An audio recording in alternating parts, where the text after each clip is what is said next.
esta de traición a la patria a mí siempre me ha parecido que es un error plantearla. Efectivamente es un tema que se produce en el contexto de una entrevista donde el presidente al paso suelta esta versión absurda de que quisiera darle salida a Bolivia, que incluso habría conversado con alguien al respecto, pero eso pues no constituye traición a la patria.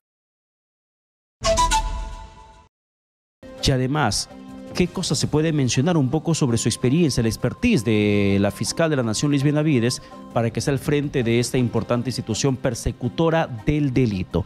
En la comunicación estamos para hablar sobre esto con José Ugaz, ex procurador anticorrupción. Doctor Ugaz, ¿qué tal? Buenas noches, bienvenido a Exitosa. Buenas noches, ¿cómo está? Buenas noches. Por favor, de arranque, indíquenos cuál es su opinión sobre la designación, la elección por unanimidad de Liz Benavides como fiscal de la Nación.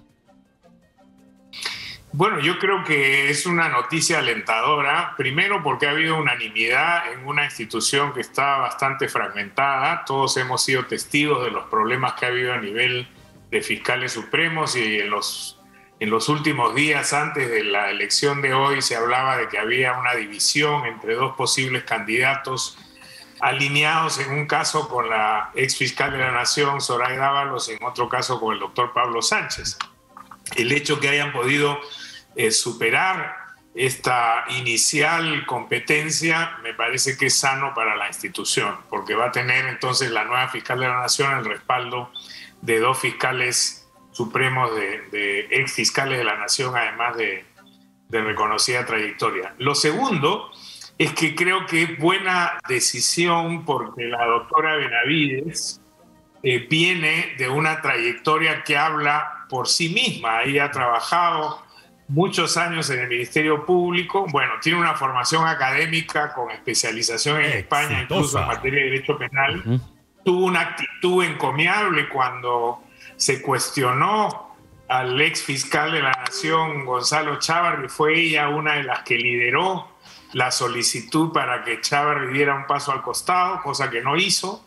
Y además ha tenido a su cargo como fiscal asistente adjunta en la Fiscalía de la Nación por 5 años casos de gran trascendencia como son los casos de los cuellos blancos, el de Orellana y otros de relevancia importante en materia de crimen organizado. Entonces creo que todo ello habla de una trayectoria meritocrática que yo creo que hacía tiempo estábamos extrañando en los niveles más altos de la Fiscalía. Estábamos más acostumbrados a los escándalos y a las divisiones y las peleas que a una decisión unánime de respaldo a una persona con trayectoria. Y lo otro que me parece también relevante es que a lo largo de todo este tiempo, y habiendo tenido cargos muy importantes, la fiscal Benavides no ha tenido cuestionamientos, ni ha sido objeto de investigaciones ni de denuncias. Entonces, yo creo que eso habla de una trayectoria que promete una buena gestión. Pero ahora, doctor Ugaz, ¿terminaría salpicándole, cree usted, el hecho de que su hermana Emma Benavides, quien es una magistrada, que es una jueza superior, viene siendo investigada por presuntamente haber recibido pagos ilícitos de mafias de narcotráfico? ¿Tendría que asumir alguna responsabilidad pública la fiscal de la Nación por el pasivo de su hermana? Mire, la corrupción no se transmite por ADN, ¿no? Entonces uno no es responsable de lo que sus lazos familiares puedan tener. Yo conozco gente muy íntegra que lamentablemente en su entorno familiar cercano ha tenido problemas.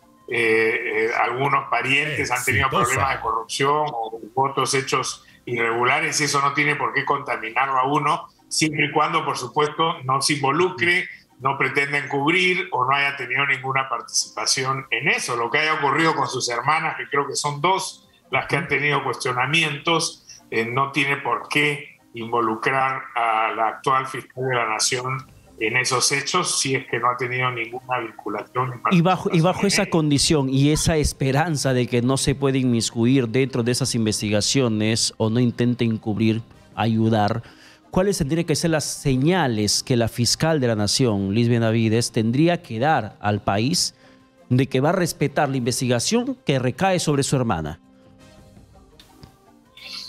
Mire, en primer lugar, ella ya ha estado en una posición de poder en los últimos 5 años en el máximo nivel de la Fiscalía, que es el entorno de la Fiscalía de la Nación.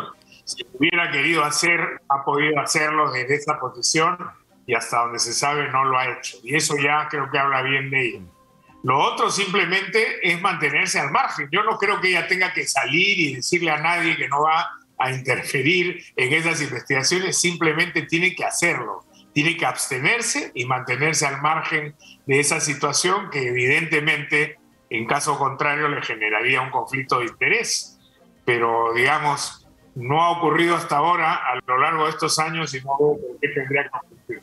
Claro, y tendría que mantenerse también al margen de los casos mediáticos que desde la Fiscalía de la Nación se vienen ventilando en estos momentos, en torno, por ejemplo, al presidente Pedro Castillo, o tendría que pronunciarse en el más breve tiempo posible.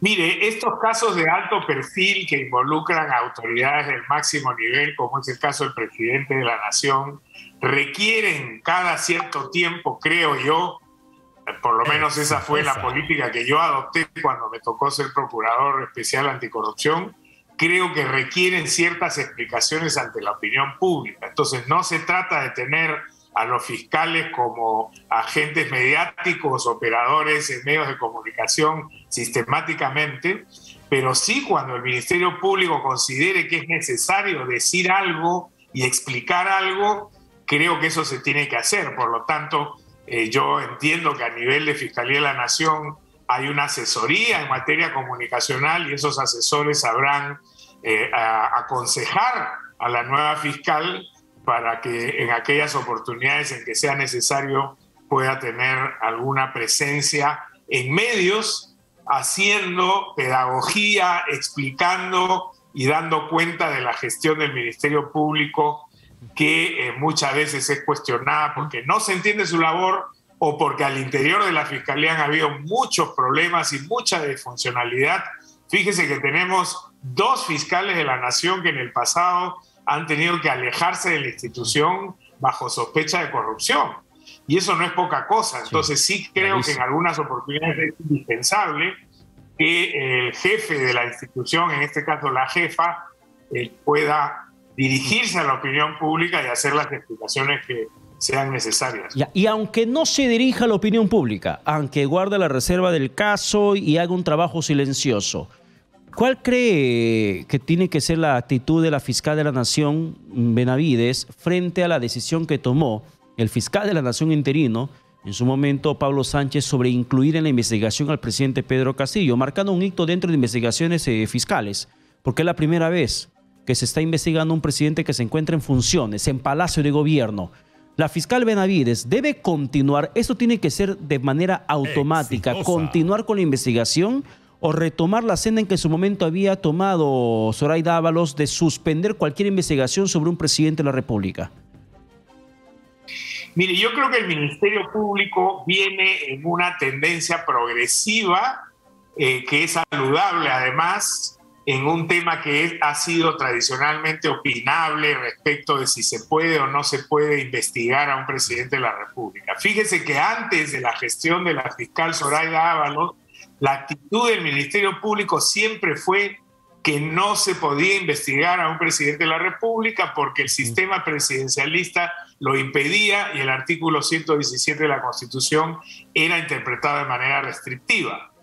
Luego viene la doctora Ábalos y hace una interpretación más favorable a la investigación y da un paso adelante y dice, no, sí se puede abrir una investigación, pero se tiene que suspender. Y es la decisión que tomó y por la cual, dicho sea paso, ha sido objeto de severas críticas. Yo personalmente creo que hizo bien la fiscal, su decisión era una decisión bien fundamentada y tenía razones que la llevaban a esa conclusión, aunque hubo otros que discreparon. Sostengo que es un tema opinable. Ahora hubo un nuevo fiscal de la Nación, el doctor Pablo Sánchez, que consideró que se podía dar un paso más adelante y en una interpretación más progresista todavía dice, no, sí se puede abrir una investigación y llevarla adelante hasta el punto de la acusación donde se tiene que suspender porque la Constitución ya se expresa en ese sentido.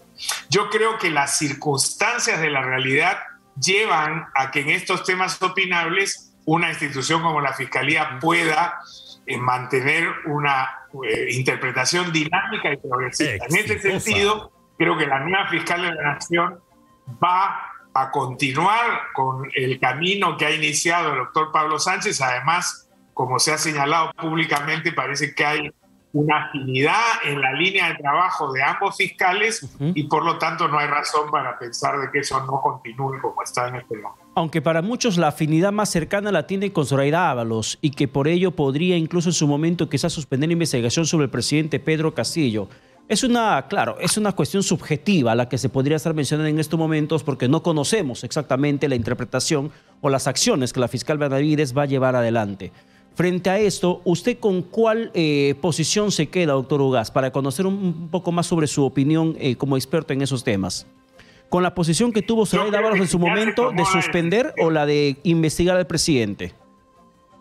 Yo creo que si ya se tomó la decisión de avanzar en la investigación, es la posición que debe sostenerse. Insisto, es una posición progresiva que ha venido de una tradición más conservadora hacia una interpretación más acorde con los hechos que está viviendo el país. Me parece que la situación política que ha generado el presidente con todas estas actuaciones irregulares que lo han puesto en una situación de sospecha exigen que por la sanidad de la institución de la Presidencia de la República se hagan las investigaciones del caso hasta donde sea posible y se conozca cuál es la verdad de esos hechos.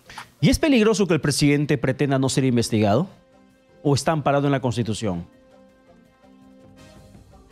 Bueno, el presidente pues está en una situación muy complicada, ¿no? Primero porque hay imputaciones muy serias en su contra. En segundo lugar, hay muchos indicios que superan el estándar de sospecha leve, que es el estándar mínimo que se exige para una investigación preliminar. Y él mismo ha venido diciendo, creo que en una actitud más demagógica que real, que se va a someter a todas las investigaciones, que no va a rehuir y que no va a entorpecer el trabajo de la Fiscalía. Sin embargo, está jugando a una suerte de escopeta de dos cañones porque él dice una cosa y sus abogados plantean otra. Plantean una tutela de derechos para que no vaya a declarar a la Fiscalía, luego han planteado un habeas corpus tratando de impedir que declare ante el Congreso, etcétera, ¿no? Entonces yo creo que la fuerza de los hechos y de la realidad está obligando al presidente a que, aunque no lo quiera, tenga que comparecer ante las autoridades a dar explicaciones porque la población está observando permanentemente a un presidente que lo único que hace es meterse en problemas y no son problemas menores. Estamos hablando de posibles delitos muy graves de tráfico de influencias, de corrupción, de nepotismo y todo eso, por supuesto, en un país que ha sufrido tanto los embates de la gran corrupción, tiene que ser investigado y aclarado, ¿no? ¿Y es razonable la decisión del Poder Judicial de darle la razón al Parlamento, la investigación o la denuncia constitucional de supuesta traición a la patria del presidente? De decirle a la defensa del presidente Castillo de que está enmarcado en las funciones parlamentarias y que tiene derecho a la defensa. Es una medida razonable, entendiendo, doctor Ugaz, que esta investigación surge por una declaración periodística y no por una acción propiamente dicha por el presidente de la República. No hay ningún acuerdo de entrega de soberanía nacional a Bolivia. Es una opinión ante una pregunta periodística. Y eso el presidente y su defensa considera que es un abuso. Están excediéndose sus funciones, incluso afectando la libertad de expresión, que es uno de los argumentos de la defensa del presidente Pedro Castillo. ¿Es razonable entonces la posición que tuvo recientemente el Poder Judicial en segunda instancia de validar la investigación que el Congreso viene haciendo en esta denuncia constitucional de supuesta traición a la patria? Mire, de todas las denuncias e investigaciones que tiene el presidente, que son varias, está la de Petroperú, está la de su tesis, está la interferencia en la designación y nombramiento de oficiales de las Fuerzas Armadas y de la Policía, está la de la Casa de Zarratea y también el tema del Puente Tarata. Esta de traición a la patria a mí siempre me ha parecido que es un error plantearla.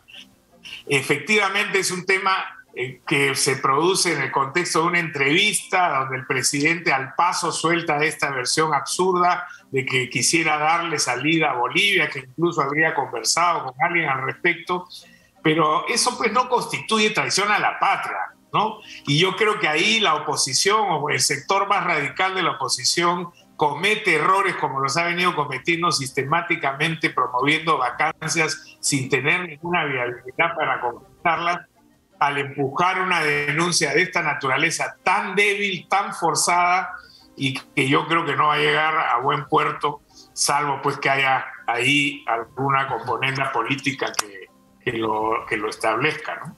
Claro, por eso le preguntaba sobre la decisión que tuvo el Poder Judicial, si era razonable la manera como se pronunció, porque pudo haber validado quizás ciertas consideraciones que plantea la defensa del presidente Pedro Castillo, como el tema de la libertad de expresión, por más absurdo que pueda ser lo que haya mencionado en esa entrevista el presidente.